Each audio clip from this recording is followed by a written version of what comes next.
আসসালামু আলাইকুম। আলহামদুলিল্লাহ বন্ধুরা, তো কাজের ফাঁকে ছোট্ট একটা ভিডিও নিয়ে চলে আসলাম।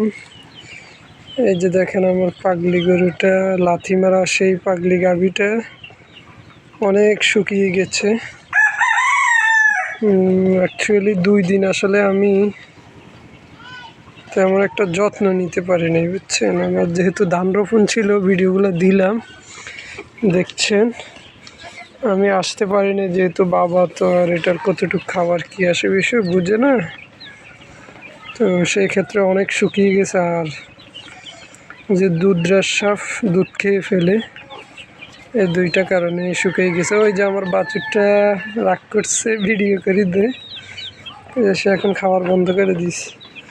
তো ইনশাল্লাহ আমরা খের কেটে খাওয়ানোর চেষ্টা করব। আর কয়েকদিন আসি ব্যস্ততা। তো আলহামদুলিল্লাহ শীতে আমার গরুগুলা একবারে অনেক শুকিয়ে গেছে। তবু আল্লাহর দরবারে শুকরিয়া, আল্লাহ যেন আমার গরুগুলোকে সুস্থ রাখে, এটাই দোয়া করবেন। তো ইনশাল্লাহ জানুয়ারি মাসের পর থেকে আমরা আবার অ্যাক্টিভ কাজ করতে পারবো, গরুকে প্রচুর পরিমাণ সময় দিতে পারবো ইনশাল্লাহ। ওই যে আমাদের আরেকটি বাছুর, তো আলহামদুলিল্লাহ এদেরকে আমরা কৃমির ডোজ করিয়ে দিয়েছি, বাকিদেরকে কিন্তু এখনও করাতে পারিনি।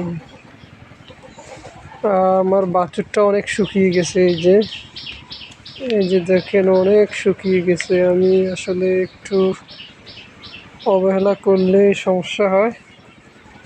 তা যে আমার ফার্মের গরুগুলো খাবার খাচ্ছে, সকালবেলার নাস্তা।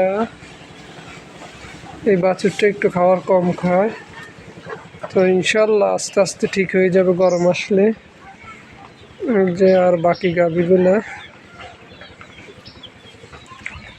আর এই যে আমার মুরগিগুলা, আলহামদুলিল্লাহ মুরগিগুলো এখন ঠিক হচ্ছে। গরম পড়লে কিন্তু আলহামদুলিল্লাহ গরু, মুরগি, হাঁস সব কিছুই সুন্দর হয়ে যাবে, সুন্দর দেখা যাবে। যাক, আল্লাহর দরবারে শুকরিয়া, আলহামদুলিল্লাহ। এই যে আমার বাচ্চাটা চলে আসলো, এই দেখছেন আমার পিছন পিছন চলে এসছে। কি বাবু, বাবু পেট ব্যথা কমছে তোমার? কতটা মায়াদারি। ওই যে আরেকজন আসতেছে।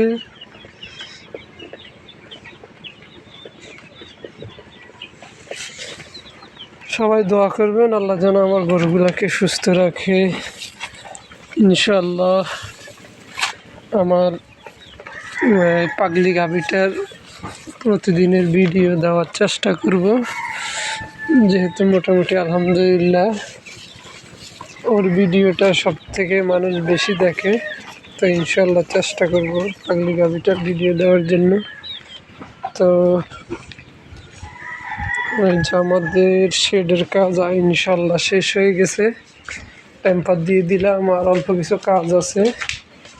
এরপর ইনশাল্লাহ আমাদের এই ঘরটা পরিপক্ক হয়ে যাবে।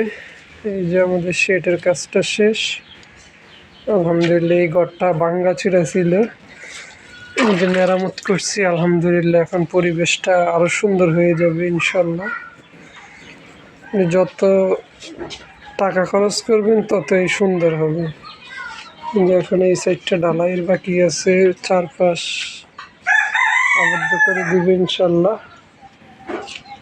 এই যে খামারটা এখনো পরিষ্কার পরিচ্ছন্ন পুরোপুরি হয় নাই। তো ইনশাল্লাহ আমাদের যেহেতু ধান রোপণ চলতেছে, ধান রোপণ প্রায় শেষ। এরপর ইনশাল্লাহ আমরা নিড়ানি দেওয়ার পরে এখানে ফুল টাইম সময় দিতে পারবো ইনশাল্লাহ। সবগুলা গাভী কেমন হয়ে গেছে, যেহেতু রৌদ্রতে নিতে পারি না।